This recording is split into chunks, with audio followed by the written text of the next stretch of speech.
La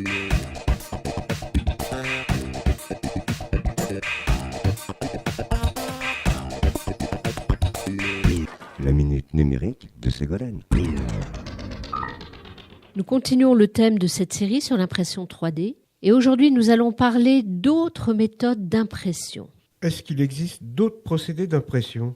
Oui, alors il y a celui dont on a parlé, le dépôt de fils en fusion, inventé dans les années 80 et utilisé dans le réseau des 3 Fab Labs de la Nièvre. Mais vous avez aussi des techniques avec le laser, le lens, L-E-N-S.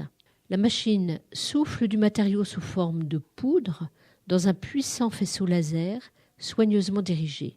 Une partie de la poudre tombe à côté, mais des particules atteignent le point focal du laser, fondent tout de suite et fusionnent avec la surface de l'objet en cours de fabrication.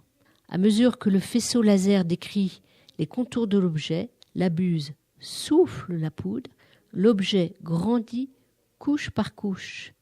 Et on utilise des matériaux comme le titane ou l'inox. Et puis on peut avoir plusieurs buses qui peuvent souffler la poudre dans le faisceau laser de façon simultanée. Donc on peut utiliser plusieurs métaux en même temps pour imprimer des alliages dans lesquels les proportions sont réglables. On peut même faire varier les proportions en fonction de la position de la tête d'impression et obtenir ainsi des dégradés. On a aussi la fabrication d'objets par laminage. C'est le procédé LOM.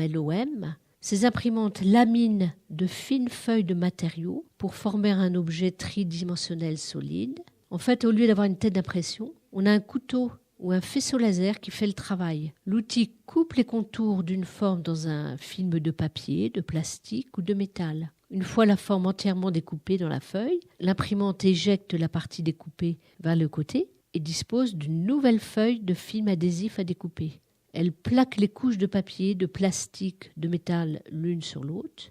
Une fois que toutes les sections transversales de l'objet ont été découpées, la machine les lamine, les presse pour les faire fusionner et former un objet solide en 3D. Voilà quelques autres techniques d'impression, Joël.